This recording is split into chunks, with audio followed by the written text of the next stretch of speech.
এই বয়সে মিথ্যে কথা বলতে তোমার লজ্জা করে না? ইয়া বাবা, মানে মানে ওর আসলে কোনো দোষ নেই। মানে এত মানে গভীর একটা ঘুমে ও মগ্ন ছিল। মানে আমি ওকে যতবার ডেকেছিলাম ততবার ও আসলে উঠতে পারেনি। একটা পর্যায়ে ও আমাকে মানে মারতে গিয়েছিল। এমনভাবে মারতে গিয়েছিল আমি ভয়ে নিজেই জগিংয়ে চলে গেলাম। ওকে আর নিতে পারিনি আব্বা।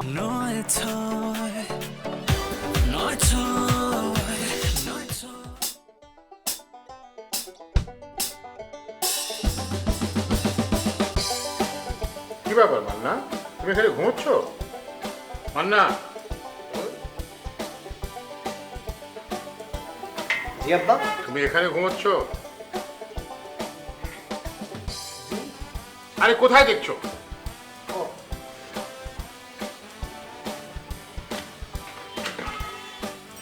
আব্বা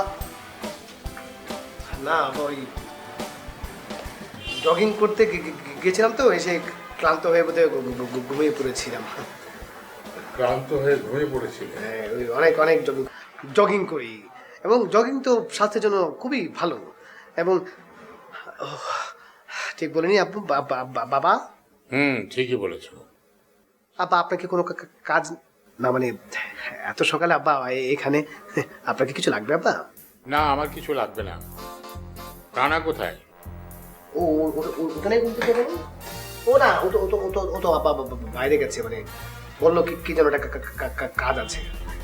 এত সকালে বাইরে রানার কি কাজ? আমি তো জানি না আব্বা, হতে পারে আব্বা মাছের ব্যবসা, মানে মাছের প্রজেক্ট।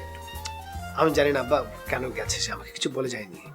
এত সকালে তো মাছ বিক্রেতা ছাড়া বের হয় না, মানে এত ভোরবেলায় সে বেরিয়ে গেছে, কাজটা কি তার? আমি তো সেটাই ভাবছি, কি কাজ থাকতে পারে। জানো ভাইয়া হ্যাঁ, কি হয়েছে? আমি জানবো কি করে? তুই বল, আরে বাবা, তুই কোথায় গিয়েছিলি? মানে আমি জগিং করতে গিয়েছিলাম। আজকে সকালে কি হয়েছে তুমি জানো? ও জগিং করতে গিয়েছিল আব্বা।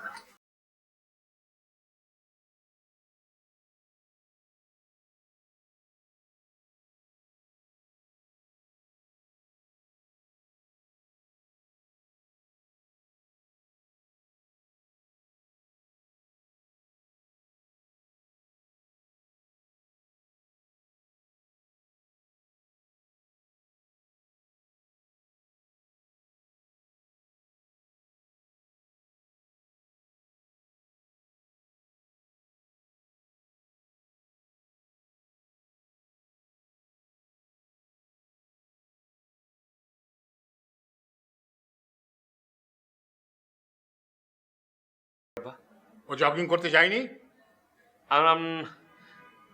না না আব্বা। তাহলে তুমি মিথ্যে কথা বললে কেন? কেন মিথ্যে কথা বললে? এই বয়সে মিথ্যে কথা বলতে তোমার লজ্জা করে না? ইয়া বাবা, মানে মানে ওর আসলে কোনো দোষ নেই। মানে এত মানে গভীর একটা ঘুমে ও মগ্ন ছিল। মানে আমি ওকে যতবার ডেকেছিলাম ততবার ও আসলে উঠতে পারেনি। একটা পর্যায়ে ও আমাকে মানে মারতে গিয়েছিল। এমনভাবে মারতে গিয়েছিল আমি ভয়ে নিজেই জগিংয়ে চলে গেলাম। ওকে আর নিতে পারিনি আব্বা। না না আব্বা, আমাকে রানা একবারও ডাকেনি। আপনি নিজেই বলেন, আমি আমার রুম থেকে এই পর্যন্ত আসতে পেরেছি, আর বাকি পথটা যাওয়াকে আমাদের খুব কঠিন কাজ ছিল। হ্যাঁ, ডাকিস নি, আবার বলছিস দেখেছিস। আবার তুই মিথ্যে বলছিস? আব্বা, আমার ভুল হয়ে গেছে। আমি কালকে থেকে আমি নিজেই উঠে আবার আমি দরকার রাতে আমি জগিং করে ঘুমিয়ে থাকবো। হ্যাঁ, আর সকালে তুই আব্বাকে তুলে নিয়ে যাস। হ্যাঁ, চুপ থাক, আমাকে ডাকতে হবে না। আমি তো জাফরকে নিয়ে যাই, তুই যাবি রোজ। ঠিক আছে, এখন তোমরা ফ্রেশ হয়ে নাস্তার টেবিলে এসো। নাস্তা? হ্যাঁ। এত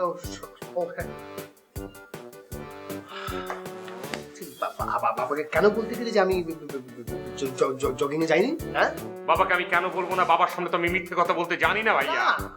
খালি প্রজেক্ট ছিল না, আমাকে ডেকে নিয়ে যেতে পারলে না তুমি? আমাকে রুম থেকে টেনে হিসেবে তুমি এখানে শোয়ায় তুমি চলে গেছো। আমি অনেক চেষ্টা করেছি, তুমি আমার সঙ্গে যাওনি। আমি যাইনি। চেষ্টা করলে কি না হয়? এখন যাও নাস্তার জন্য। এত জোরে জোরে কথা বলো না। যে পর্যন্ত বাঁচিয়েছি আমি বাঁচিয়েছি, তুমি 1000 টাকা দাও না আমাকে।